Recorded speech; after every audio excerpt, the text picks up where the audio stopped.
Like आणि share अवश्य करा. नमस्कार, मी डॉक्टर मच्छिंद्र बांगर महाराष्ट्रातील देशातील हवामान परिस्थिती संदर्भात ताजा अंदाज देणार आहे. उत्तर भारतामध्ये एक WD आलेला आहे, परंतु कमजोर स्वरूपामध्ये आहे. नवीन WD येण्याच्या मार्गावर आहे, परंतु तो देखील कमजोर स्वरूपामध्येच आहे. स्थानिक स्वरूपाचे ढग काही राज्यांमध्ये तयार होत आहेत. त्यामध्ये विदर्भ, छत्तीसगड, ओरिसा, तेलंगणा, कर्नाटक, केरळ या राज्यांमध्ये स्थानिक ढग आहेत, परंतु इतरत्र कुठलाही हवामान बदल नाही. भारतीय हवामान खात्याने आज केवळ पश्चिम बंगालचा काही भाग आणि केरळमध्ये पावसाळी परिस्थितीचा थोडा अंदाज दिलाय. बाकी भारतामध्ये कुठेही विशेष अलर्ट नाही.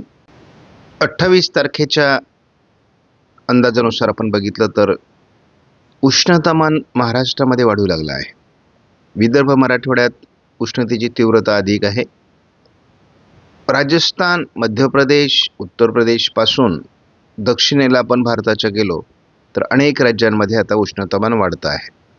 केवळ काही पावसाच्या ॲक्टिव्हिटीज असल्यामुळे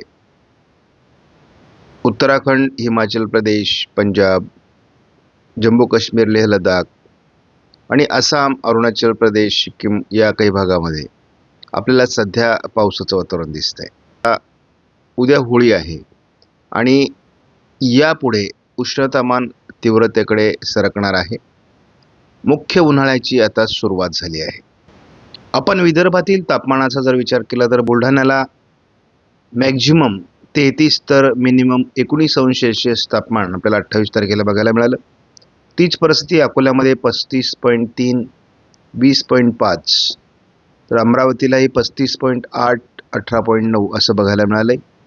एकूणच सर्वच ठिकाणी सरासरी 34 ते 35 अंश सेल्सिअस तापमान हे कमाल आहे, तर किमान तापमान हे 19 ते 18 अंशाच्या 17 अंशाच्या दरम्यान आहे. याचा अर्थ आता हवामानामध्ये मोठे बदल होऊ लागले आहे. आपण जर GFS मॉडेलचा अंदाज 10 दिवसासाठी बघितला तर पूर्व भारतामध्ये, उत्तर भारतामध्ये आणि थोडं केरळच्या, तामिळनाडूच्या काही भागात पावसाळी वातावरण आहे. हे फार काही तीव्र नाही आहे. आपल्याला एक WD उत्तर भारतामध्ये 5 तारखेनंतर सक्रिय होताना दिसतोय, परंतु अतिशय किरकोळ स्वरूपाचा आहे, अति उत्तरेला आहे. दरम्यान केरळ आणि पूर्व भारतामध्ये पावसाळी परिस्थिती कायम राहील. मध्य भारतामध्ये किंवा अगदी पश्चिम भारत, दक्षिण भारतामध्ये देखील आणि पूर्व भारताच्याही बहुतांश राज्यांमध्ये तसं उघडीपच आहे. थंडी संदर्भातला अंदाज बघण्याची आवश्यकता नाही. आज आपण 1 मार्चला पोहोचलो, तर आता आपण उन्हाळ्यासंदर्भातला अंदाज सुरू करतो. विदर्भ, मराठवाडा, मध्य महाराष्ट्र, पश्चिम महाराष्ट्रामध्ये तापमान वाढू लागलं आहे आणि जवळपास 34 अंशाचा पारा ओलांडत आहे. म्हणजेच कुठे 33, 34, 35 अंश सेल्सिअसपर्यंत देखील तापमान दुपारचं जाऊ लागलं आहे. सकाळी हलका गारवा जरी असला तरी 20 अंशाच्या दरम्यान तापमान पोहोचल्यामुळे थंडी आता जवळपास संपते आहे. प्रत्येक दिवशी हा पारा वाढत जाणार आहे, त्यामुळे आपल्याला तीव्र उष्णतामान बघायला मिळणार आहे. आपण ECMWF मॉडेलनुसार भारताचा 15 दिवसाचा म्हणजे 15 मार्चपर्यंतचा अंदाज एकत्रित बघितला तर केवळ पावसाचा अंदाज हा पूर्व भारतामध्ये या भागामध्ये आपल्याला बघायला मिळतोय. त्यानंतर उत्तर भारतामध्ये या भागात बघायला मिळतोय आणि केवळ केरळ आणि दक्षिण कर्नाटकाच्या कोस्टल काही भागामध्ये प्रभाव आहे. या पलीकडे पुढील 15 दिवसामध्ये वातावरण बदलणार नाही. थोडी ढगाळ परिस्थिती सिंधुदुर्ग, गोव्याच्या दरम्यान होईल. या पलीकडे महाराष्ट्रामध्ये काहीही 15 दिवसासाठी अलर्ट नाही. हाच अंदाज आपण जेव्हा GFS मॉडेलनुसार बघतो तर या अंदाजात विशेष बदल नाही.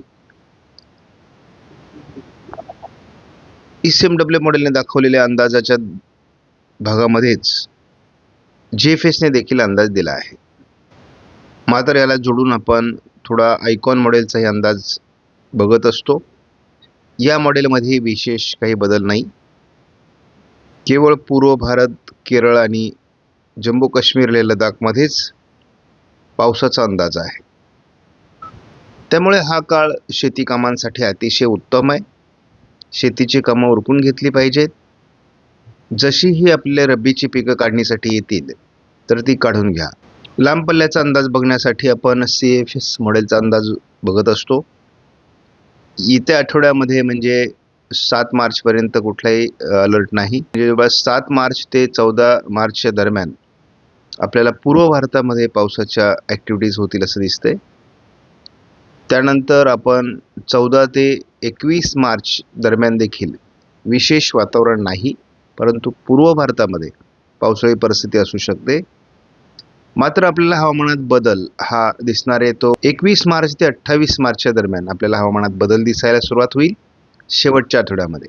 जसं आपण फेब्रुवारीच्या शेवटच्या आठवड्यात हवामान बदल बघितला तसाच बदल आपल्याला मार्चच्या शेवटच्या आठवड्यात बघायला मिळेल आणि तो एप्रिलमध्ये देखील कायम असणार आहे.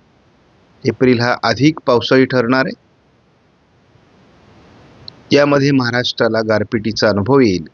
त्यामुळे शक्यतो आपली जी पिकं आहेत ती 21 मार्चच्या आत रब्बीची कशी निघतील यावर शेतकऱ्यांनी आता स्वतःचं काम नियोजन करणं आवश्यक आहे. त्यामुळे मार्चमध्ये अवकाळीचा फार धोका नाही आहे. अवकाळीचा धोका हा एप्रिलपासून सुरू होतो. मे महिना हा वादळी असणार आहे आणि मे महिन्याच्या हवामानात सातत्याने बदल आपल्याला बघायला मिळतील. आज जरी आपल्याला मे महिन्यात महाराष्ट्रात पाऊस दाखवला जात नसला तरी देखील मे महिन्यामध्ये वादळी पाऊस महाराष्ट्रात होणार.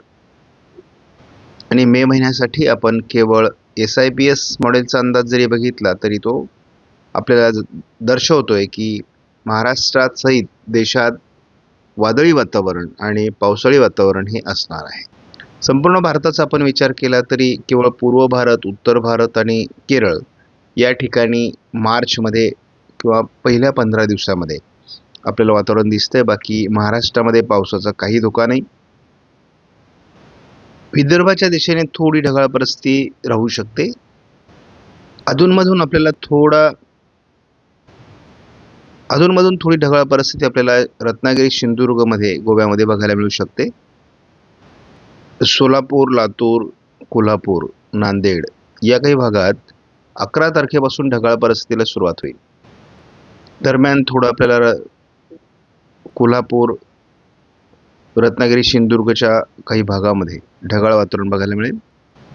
15 तारखेच्या दरम्यान आपण संपूर्ण कोकण किनारपट्टीला ढगाळ परिस्थिती बघतो. यदा कदाचित शिडकावा देखील काही भागामध्ये होऊ शकतो सकाळच्याच म्हणजे मॉर्निंग सेशनमध्ये. आयकॉन मॉडेलने देखील आज 1 तारखेला मराठवाडा, विदर्भामध्ये ढगाळ वातावरण दाखवलेलं आहे. पावसाची शक्यता नाही. मात्र 8 तारखेपासून ढगाळ वातावरण म्हणजे बाष्पयुक्त वारे बंगालच्या उपसागरातून भूभागावर सरकू शकतात असा अंदाज व्यक्त केला आहे. पुढील 15 दिवस कोरडे वातावरण राहणार आहे.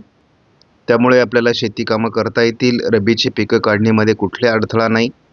ज्यांची पिकं काढणीला आलेत ती काढून घ्या, मळणी करून घ्या. त्यामुळे आपल्याला सध्या हार्वेस्टिंगचा अतिशय चांगला पिरियड आहे. आपणास व्हिडिओमधील माहिती महत्त्वपूर्ण वाटल्यास लाईक करा, शेअर करा, चॅनलला सबस्क्राईब करा. धन्यवाद. जय हिंद, जय महाराष्ट्र, जय बळीराजा.